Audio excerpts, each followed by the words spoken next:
자, 우리가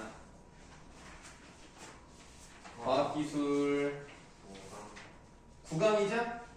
네, 이번 주에 나간 건 사실 되게 쉬웠습니다. 네, 쉬웠기 때문에 사실 틀리면 안 되는 문제였고요. 만약 이 정도의 어떤 난이도로 나왔다, 이번에 모의고사가, 그러면 여러분 진짜 다 맞아야 돼요. 이건 진짜 쉽습니다.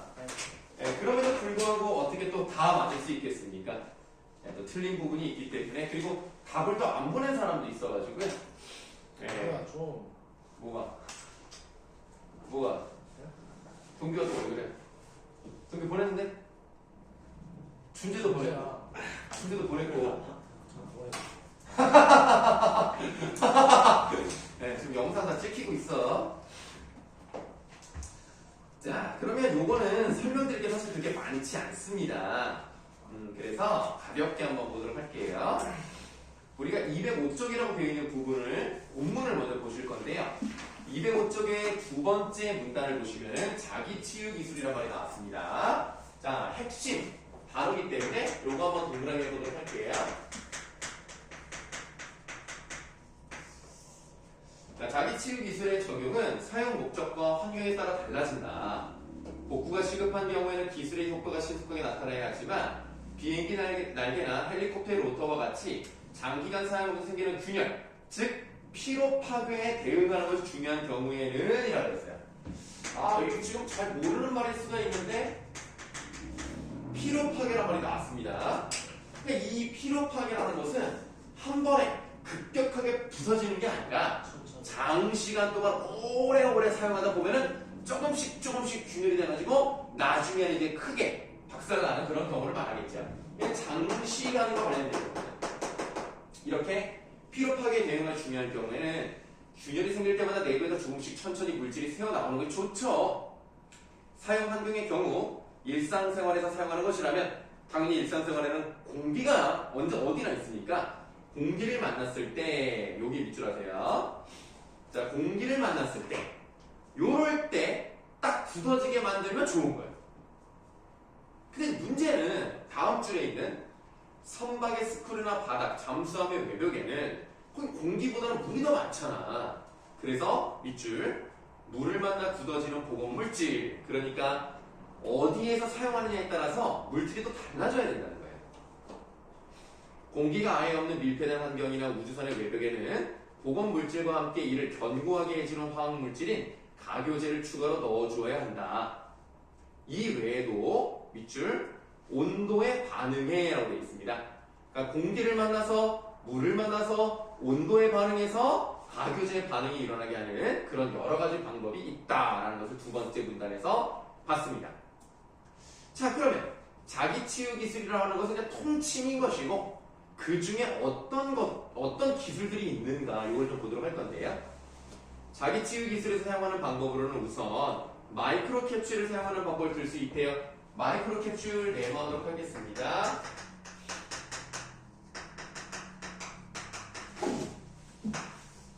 뭔가 마이크로란 말이 들어갔으니까 크기가 어떻겠어요?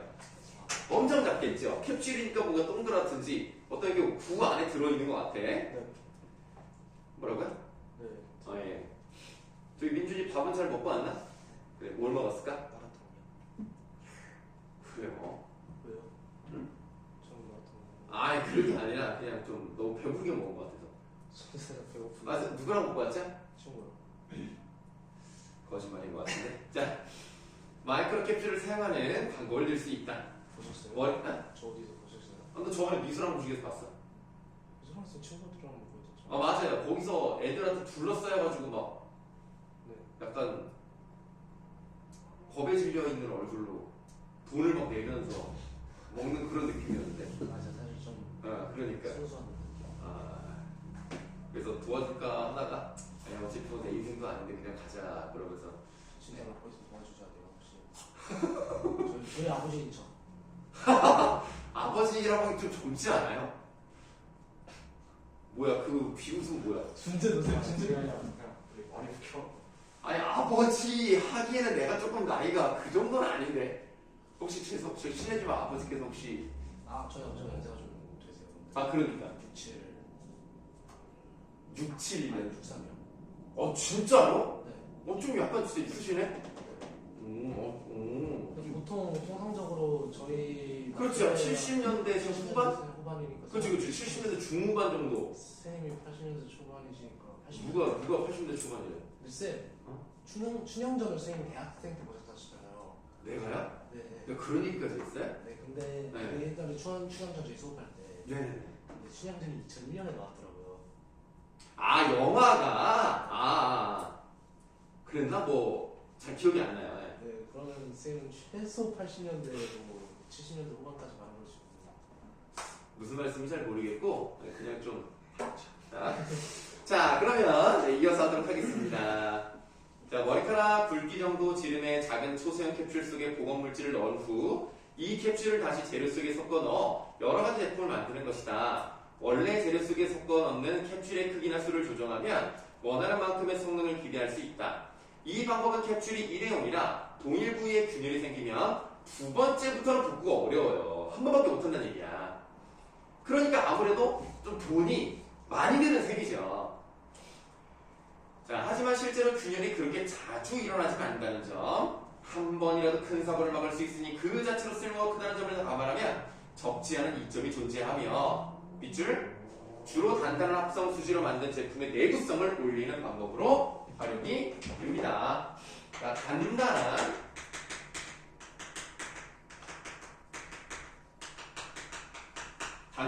합성 수지로 만든 제품의 내구성을 올리는데 사용한다는 얘기는 뭔가 좀 부드럽거나 유연한 쪽에서는 사용하는 건 좀 좋지 않은가 보다. 이렇게 생각해 볼 수가 있겠습니다.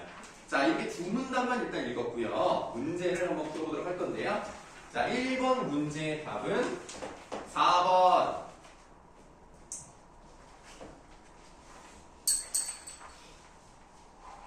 2번 적절하지 않은 것을 골라보라고 했습니다.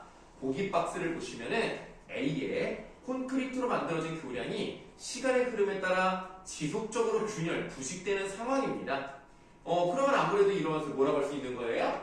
피로 파괴랑 관련이 있겠네요. 장시간 동안 꾸준히 뭔가 균열되는 그럴 때 사용하는 게 좋겠네요. 자, 그 다음에 B를 보시면은 지구 주위 궤도를 운항 중인 국제우주정거장의 외벽에 갑작스러운 충격이에요. 갑작스러운 충격이니까 이거는 장시간 동안 조금씩 균열되거나 부식되는 게 아니겠네? 그래 이건 어떻게 되냐면 빨리 대응할 수 있는 게 필요하단 말이에요. 그럼 보기 3번을 보시면 B에서는 피로 파괴에 효과적으로 대응할 수 있는 방법을 사용한다? 그러면 안 돼요. 그럼 잘못된 거죠. 답은 3번이 되겠습니다. 자, 그런데 우리가 이렇게 마이크로 캡슐을 사용하면 아까 뭐라 그랬어요? 한 번밖에 못 써요. 한 번밖에. 네, 그런데 이 콘크리트로 만들어진 교량은 지속적으로 계속 균열이 되니까 마이크로 캡슐을 쓰는 게 아주 나쁘다라고 할 수는 없습니다만 우리가 뒤에 나오는 혈관 모사법을 사용하는 게 더 지속적으로 나올 수 있기 때문에 1번은 맞는 거예요. 답이 아닙니다. 자, 3번 문제로 가도록 하겠습니다. 자, 로탁세인이라는 분자 구조물은 블라블라블라 쭉 나와서 네 번째 줄 가면 이렇게 만든 로탁세인 결합물을 특정 재료에 반죽하듯 섞어 넣으면 이 혼합물은 자기 치유의 속성을 지니게 됩니다. 이 자기 치유 기술은 밑줄 별도의 보건물질을 활용하여 균열이나 부식을 배우는 방식의 다른 자기 치유 기술과는 달리라고 되어 있어요. 그러니까 이 로탁세인 같은 이 자기 치유 기술은요, 우리가 아까 말씀드렸던 마이크로 캡슐이라든가 혈관 모사법이랑 다른 거예요. 이 두 가지 방식은 다른 걸 넣은 거고, 로탁세인은 뭐예요? 아예 그 구조물 자체를 바꾸는 겁니다. 그래서 그런 기술과는 달리 화학적 결합을 통해 밑줄 재료 자체가 자기 치유가 가능한 속성을 지니도록 변화한다는 점을 특징으로 한대요. 그렇네. 그러면 재료 자체 속성이 변화하게 만든 거죠? 그래서 3번의 답은 4번입니다. 자, 보기 5번은 왜 답이 되지 않느냐? 마이크로캡슐을 이용한 자기치유 기술처럼 단단한 합성 수지로 만든 제품의 내구성을 높인 데 효율적이겠군 이라고 했는데, 마이크로캡슐을 이용한 것은 여기 써있는 것처럼 내구성을 높이는 데는 좋아요. 단단한 합성 수지가 되게 좋다고요. 다만 이 보기 박스의 마지막 구절을 보시면 상대적으로 유연하고 부드러운 재료에 라는 말이 나와 있기 때문에 단단한 합성 수지의 내구성을 높이는 것과는 관련이 없겠네요. 그래서 3번의 답은 4번이 되겠습니다. 자, 민준아, 4번의 답은 몇 번일까? 5번이요. 네, 다른 두 학생과 답이 좀 다른 것 같은데 뭐 혼자 맞을 수도 있는 거죠 뭐. 네. 답은 2번입니다. 응? 네? 왜 나한테 매력을 하지? 왜 나한테 혀를 내미는 거야? 귀여운 척 하는 거야? 그게 아니라 네네. 제가 그랬을까요? 나도 모르겠네요. 네, 그럼 어제 정민준에게 한번 물어볼까요? 어제 아닙니다. 그저께. 아, 그래서? 아, 예, 알겠습니다. 자, 그러면 이 정도로 설명을 드리면 될 것 같고요. 네, 주제통합 8강. 칸트. 네, 요것도 간단하게 설명드리면 되겠습니다. 자, 우리가 뭐 가문단 같은 경우에는요, 다 읽을 필요는 없어요. 칸트의 윤리학이 나왔고요. 두 번째 문단에서는 공리주의가 나왔고요. 세 번째는 영국의 철학자가 이 두 가지를 어떤 이론에 해당하는지를 얘기하는 겁니다. 네. 각각 사상가의 견해가 어떻게 바뀌어 나갔는가에 대한 얘기를 하지 않아요.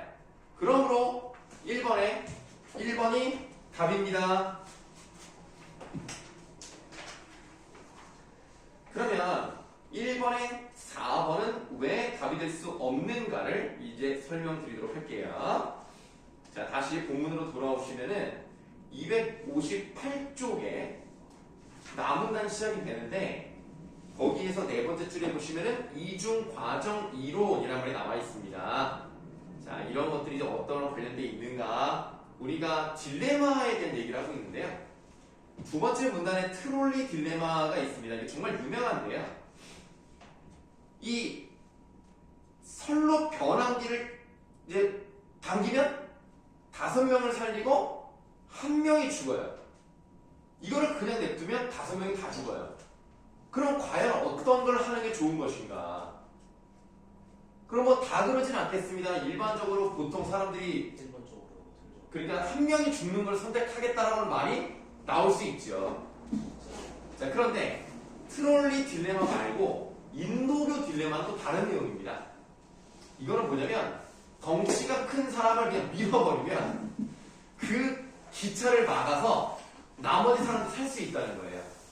그러니까 이거는 사람을 직접 미는 거잖아. 내가 사람을 죽이는 거와 마찬가지라고. 그러면 아무래도 사람들 입장에서는 이 사람을 밀 거냐 말 거냐를 선택하는데 시간이 어떻게 있어요? 오래 걸려요. 자, 그래서 거기 세 번째 문단 트롤리 딜레마에서 85%의 피험자들은, 거기 한번 읽어봅시다. 나문단의 세 번째 문단이에요. 네, 트롤리 딜레마에서 85%의 피험자들은 선로 변환기를 당기는 것이 옳다고 했어요. 1명을 죽이는 게 낫다고 생각했다. 거의 대부분이에요. 근데 인도교 딜레마에 대해서는 12%의 피험자만이 큰 체구의 남자를 밀어내니까 옳다고 판단했어요. 자기가 직접 사람을 밀 수 없는 거야. 그리는 사람 이름인데요. 이러한 차이의 원인을 감정의 활성화 정도에서 찾았습니다. 밑줄 트롤리 딜레마와 같이 직접적으로 사람을 대상으로 하지 않는 비인신적 도덕 딜레마와 달리 이런. 이 트롤리 딜레마는요, 사람을 직접 밀지 않습니다. 기계를 당기죠. 계속 밑줄할게요. 인도교 딜레마와 같이 직접적으로 사람을 대상으로 하는 인신적 도덕 딜레마 상황에서는 판단의 정당화 가능성과 별개로 불승인의 감정 반응이 더 강하게 활성화된대요. 자, 사람을 밀어야 돼요. 그럼 이것이 옳으냐 그렇지 않느냐라는 정당한 가능성과 관계없이 사람들이 아 이거 해야 되는 건가? 라고 안 되는 거야. 불승인의 감정이 더 강하다고요. 그러니까 이거를 선택하는데 시간이 오래 걸린다는 얘기예요. 마지막 문단 가시겠습니다. 자, 그리는 이러한 발견과 더불어 다양한 딜레마 상황에 대한 실험 결과를 토대로 하여 다음과 같은 주장을 추가했습니다. 그럼 이 마지막 문단은 추가한 내용이 나오는 부분이겠네요. 직관에 영향을 미치는 감정 반응은 맥락에 종속되는 특징을 가지며 감정 반응의 강도가 강할수록 직관적 형태에 내모하세요.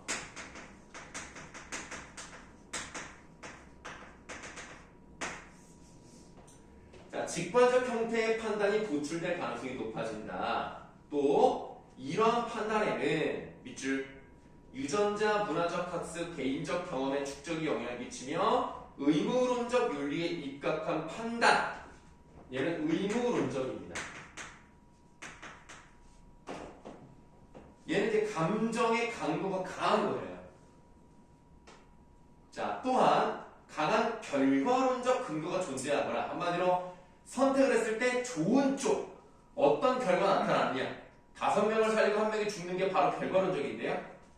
이런 결과론적 근거가 존재하거나 감정 반응의 정도가 약한 경우 추론적 판단에 내모하세요.